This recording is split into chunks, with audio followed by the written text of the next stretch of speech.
Republican lawmakers are vowing to fight back against a federal vaccine mandate announced by President Biden yesterday. Governors certainly leading the fight here within the party, but the Republican National Committee is now threatening to sue the Biden administration over the policy. Let's bring in Republican Congressman French Hill joining us from the state of Arkansas. And Congressman, it's good to talk to you today.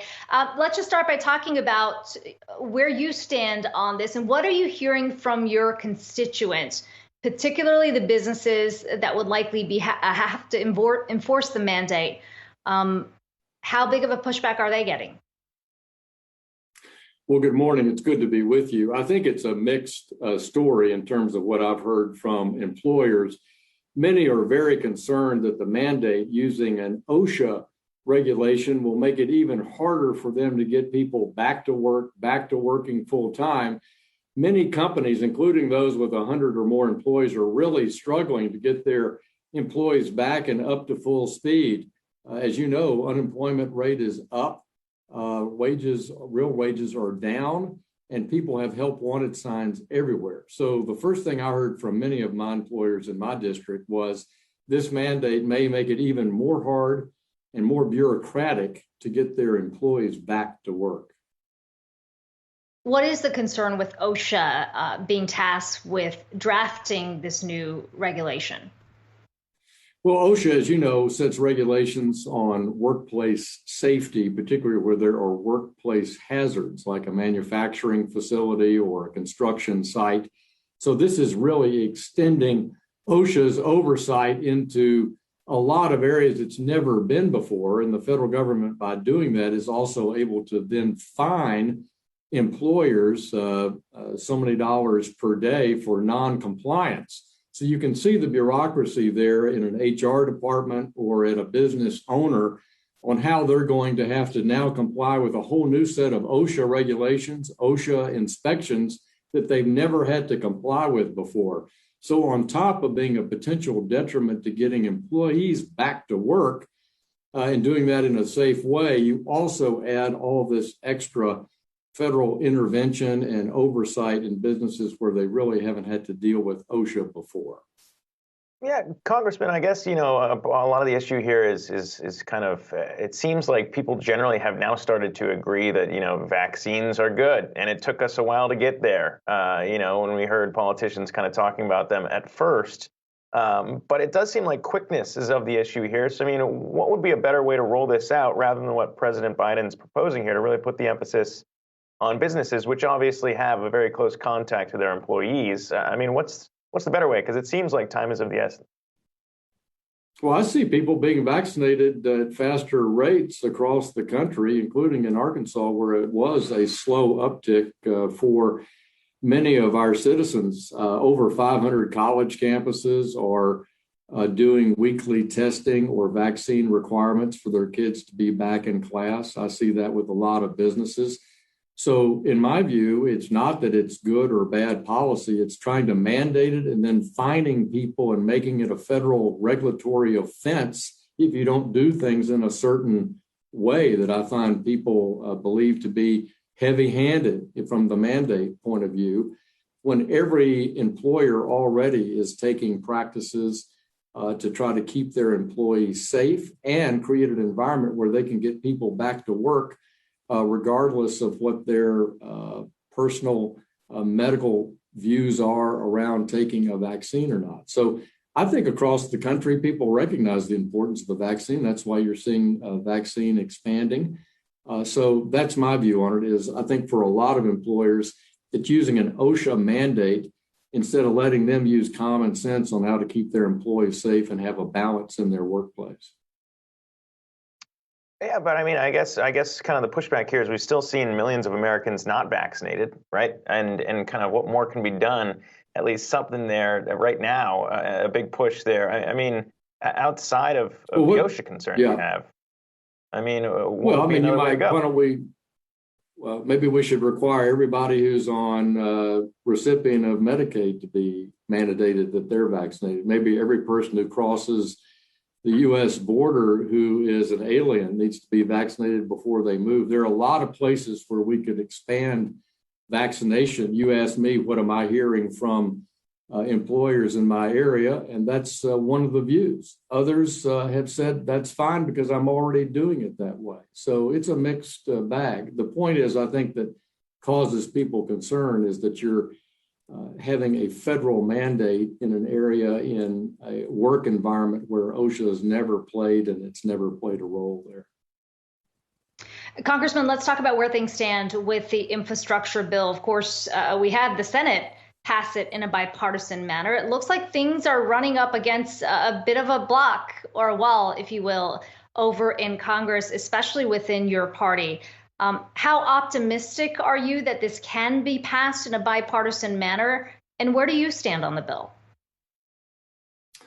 Well, there's a lot of work in the House. We've Republicans put forward an infrastructure bill. It was voted down by the Democrats. It included a lot of innovation, including expanding a pilot program for a mileage tax for electric vehicles, for example, in order to help pay for roads, bridges, and infrastructure.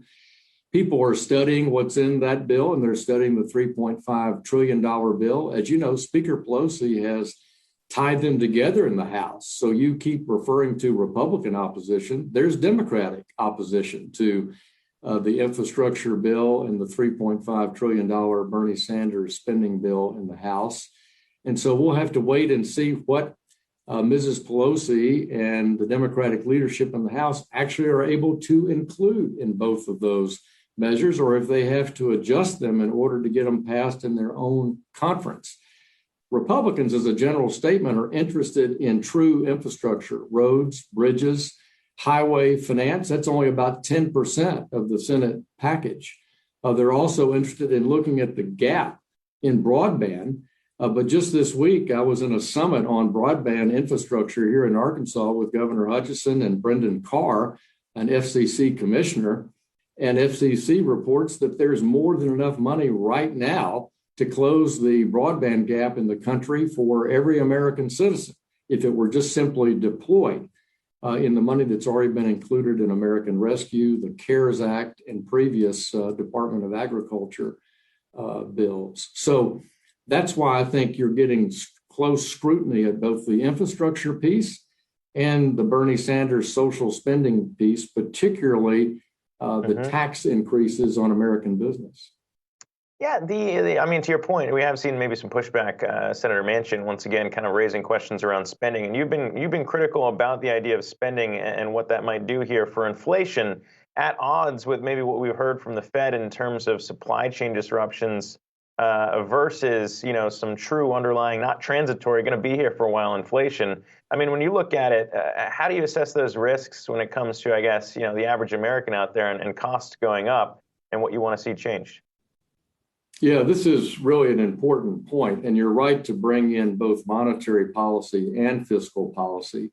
I'm in the camp of former Democratic Treasury Secretary Larry Summers back in the winter, who said the $1.9 trillion American Rescue Plan was too much, it was untargeted, it was unnecessary, and would lead to too much fiscal stimulus.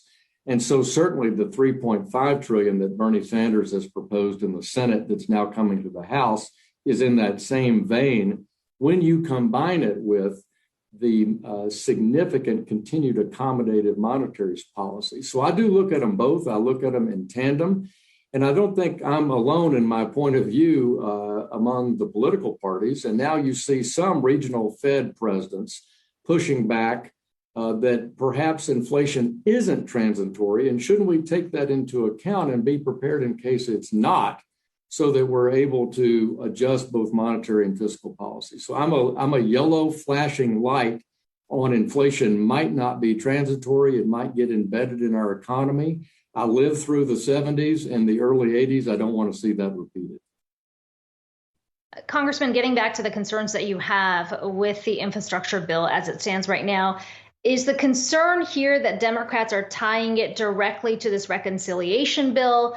Or is it about the substance of this bipartisan bill that you have issues with? Yeah, it's bipartisan. You're right. You've made that point, and I agree with it. It got over 60 votes in the Senate. The composition, though, is not ideal for a rural state like Arkansas. It has a lot of money that goes essentially to urban areas and urban priorities and priorities that are not the key ones here. We're worried about things like the Interstate 40 bridge across the Mississippi River between Arkansas and Memphis. And when you see only 10% approximately of the over $1 trillion proposal going into roads and bridges, I think you find that a lot of people who represent middle America, Republican and Democrat, prefer an infrastructure bill that's more focused on roads and bridges in the $500 or $600 billion range, so focused on surface transportation. And that's why I think you see pushback by Republicans in the House, but some in the Senate, on the nature of the bipartisan bill in the Senate. Was very focused on urban areas and very focused on, I would argue, more of a Green New Deal set of priorities rather than meat and potatoes priorities for the average congressional district across the country. Congressman French Hill joining us from Arkansas today, and I should say, wishing you the best of luck for your Razorbacks against the Longhorns tomorrow. Our Razorbacks, we're going to beat those Longhorns tomorrow. Always good to have you on this show.